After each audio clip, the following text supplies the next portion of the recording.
کسانی هستند در این منطقه که با این که خودشون رو به دیوبند و اهل سنت و جماعت نسبت میدن، به شیخ ابن تیمیه یا ابن تیمیه حرانی، با این که ما به ایشون، به ابن تیمیه حرانی در فروع بهش قبول داریم، بهش میگیم مثلا در حالا شاید یه کارهای درستی انجام داده، اما اونجا می تفرداتی داشته، مثلا در مسائل سه طلاق یا امثال این.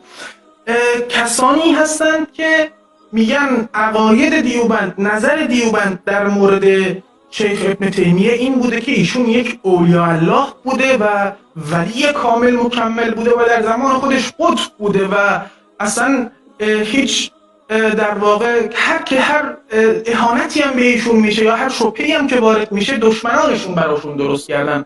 این که مثلا ایشون در واقع مثلا اهل مجسمه میگن، به مثال میگن نه اینطور نیست، ایشون کاملا مبرا هستن و عقیده علمای دیوبند هم همینه. این نظر رو میدن. در مورد ابن تیمیه میشه توضیح مختصر بدین که آیا واقعا اینطوری ایشون قدیسن یا ابلیسن؟ نعوذ بالله. نه خیر، نه قدیس نه ابلیس، میونش یه جاشو اشتباه کرده تو عقیده، تو فکر کارشو درست انجام داده. در مورد این توضیح مختصر بدین میدن. اصلا شخصیت ابن تیمیه، احمد ابن تیمیه، شخصیت شما یک بحثی سرازی کرده مستند. ایره ما از کتابای خودش شاید ما یک ذره کمره را دور بتونم کتاب از اونا را نشان بتونم. اینی کتاب از اون است، در 37 مجلد تا اخیر کتابشان است دیگه. ما اینا را مطالعه کردیم ماشاءالله. کلا مطالعه نکردیم، اما مطالب و مسائل از این مطالعه کردیم.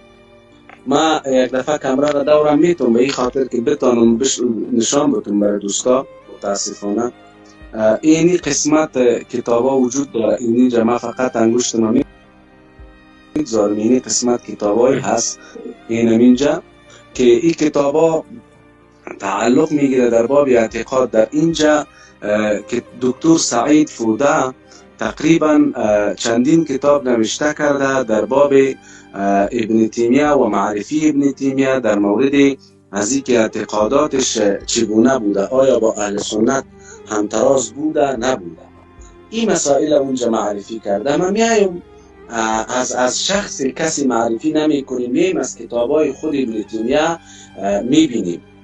وقتی که ما میبینیم ابن تیمیه یک عالم بود، یک فرد بود، میایم گپی یکی از جمله علمایی که همه عصرش بود را نقل میکنم برایتان که او علامه سبکی است. علامه سبکی دمشقی در حقش میفرماید که ابن تیمیه یک رجلی بود، عالمی بود که بعضی وقت از روی تعمق و عمیق که در باب علم و تحقیق یک مسئله میرفت و مثل یک آببازی بود که در آب فرو میرود. بعضی وقت به تحقیق خود جواهر میکشید و در بعضی وقت قاذورات میکشید. در باب اعتقاد ابن تیمیه در حق الله تعالی جل و علا به این قائل است. مجلد 5 فتاوایش است. ما میخواهیم که مستند نشان بدیم به دوستا. بله.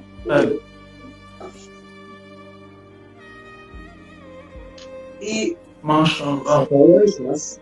مجلد 5 این دارالعالم الکتب للطباعة و نشر و توزیع از ریاض چاپ شده. مجموعه فتاوا جلد 5 است. در صفحه 556 از این چاپش که پیش ما است، چاپ قدیم است دیگه، 556. من اینا رو بر شما نشان میدم که چقدر به طرف رفتم. چی میگه؟ و جمهور المسلمین یقولون. ما عبارت نشان میدم بر شما، اینجا رو ببینید، ما خط کرده. بنده بعدا ازتون میگیرم میذارم. خب اصلا این مسئله در باب قرآن گپ میزنه. مخلوق از غیر مخلوق است، کلام جهمیه و معتزله چی است، چه رقم است چه رقم نیست، آیا کلام نفسی الله تعالی یعنی کلام رب العالمین مرکب از صوت است یا نیست، حرف است نیست، چه رقم است. عقیده اهل سنت خویی است که الله تعالی جل و علا متکلم است و که متکلم و متصف به صفت و کلام نفسی است و کلام نفسی الله تعالی قدیم است، محرر و خالی از صوت و حرف است. این عقیده اهل سنت است. حالا میبینیم که ابن تیمیه چی میگه. این به جماهیر مسلمین هم نسبت میده. چی میگه؟ و جمهور المسلمین یقولون، جماهیر مسلمانان میگه که ان القرآن العربی کلام الله. صحیح شد، کلام خداست. تا اینجا اتفاق نظر است. وقد تكلم الله به بحرف وصوت. وقد تكلم الله به، و تحقیق الله تعالی جل و علا تکلم کرده به قرآن به حرف و صوت. به حرف و صوت. اگر بریم به کتاب امام ابو حنیفه رحمت الله علیه و فقه اکبر را، شراح فقه اکبر را، عقیده طحاوی را، شراح عقیده طحاوی را و یا شرح مقاصد را، دیگر کتاب مواقف را، دیگر کتاب اهل سنت که در باب اعتقاد نوشته شده، اونا علای بخاری صاحب ببینیم، اینا تماما در باب قرآن عظیم و شان وقتی گپ میزنن بیان از این مطلب میکنن که الله تعالی جل و علا کلام متصف و چی نمیشه، صوت و حرف نمیشه. باز چی میگه؟ بعد میگه فقالو، بعد گفتن ان الحروف والاصوات قدیمه الاعیان.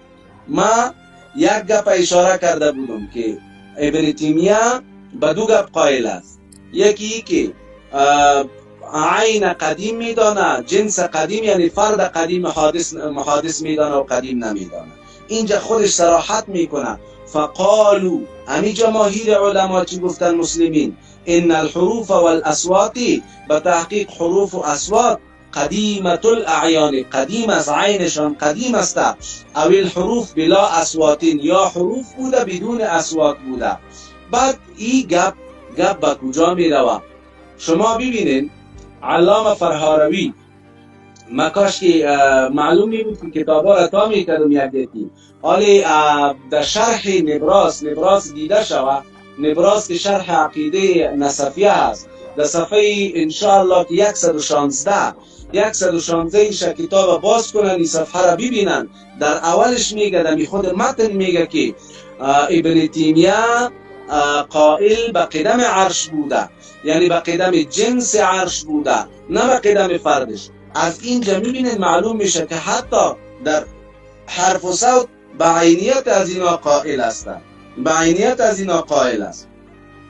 و او طرف در صفحه 434 امی کتاب، در صفحه 434 از این کتاب ایران بیان میکنه که الله تعالی در حق جسم، ما خود معتقد به این هستیم که ان الله تعالی لیس بجسم، الله تعالی جل و علا جسم نیست و این از صفات سلبی میدانیم.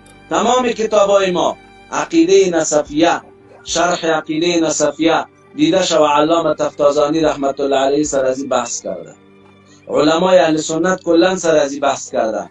اما بیاین اینجا صفحه 434 است، امی جلد است، چی بیان میکنه؟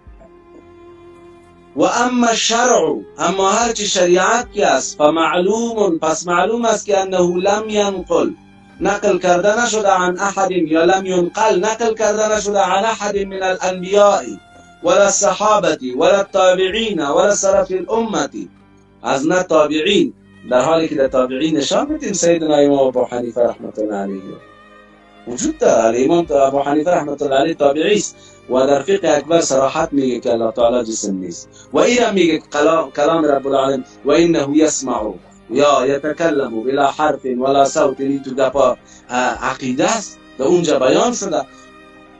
اینا اگر ما مقارنه کنیم برای ما معلوم میشه که گپای از این موافق اهل سنت نیست و از اهل سنت خیلی بدور است. اینجا میگه که معلوم است که از انبیاء علیهم السلام نقل نشده، میگه که ان الله لیس بجسم او ان الله جسم، نه این نقل شده که الله جسم است یا نیست. اما بیاین حقیقت ببینیم، کتابای سلف ببینیم، نقل شده یا نشده؟ بله نقل شده. پس این چی میگه؟ این از کجای گپ میزنه؟ پس معلوم است. من صرف به شکل مثال یک کتاب این گپ نشان دادم، ورنه در کتابای دیگری که او را در رد شیعه ها نوشته کرده، همین کتابی که در اونجا از پیشش سوی ادب به حضرت علی رضی الله تعالی عنه قرار انجام داده شده. او کتاب گرفت در حق شیعه ها رد نوشته کرد، اثبات شان اونا خود تنقیص شیخین و حضرت عثمان رضی الله عنهم را کردند، اما این وقتی که در دفاعی از اونا خیست، پس در این طرف تنقیص حضرت علی رضی الله عنه از پیشش صورت گرفت. اینطور عبارات براتان نشان بودم که موی بدن انسان استاد میشه، موی بدن انسان. پس در کل خلاصه مطلبی میبراید که ابن تیمیه یک عالم بود، اشتباهات از پیش سر زده و اشتباهاتی هم داشته و او طرف مسائل درستی هم داشته. یک عالم بود به مثلی که بیان کردم. تا ای که کسی ظرافت علمی نداشته باشه و یک عالم محقق و در باب اعتقادات دقت کلام خودش نفهمیده باشه، کتابای ازیر کسی عام مطالعه نکنه، عام نفر مطالعه نکنه. یک کسی که عالم باشه تمیز مسئله درست از مسئله اشتباه کرده میکنه، باز کتابش به خاطر زیادت معلومات مطالعه میکنه، باقی نداره دیگه. مسئله اینطور است. یک عالم بود، اینطور هم گفته نمیتونیم که ای خدا نخواسته نعوذ بالله که از ند و زنادقه یا زندیق بوده نعوذ بالله، یا اینطور هم نمیتونه شده که شیخ الاسلام بنامیم.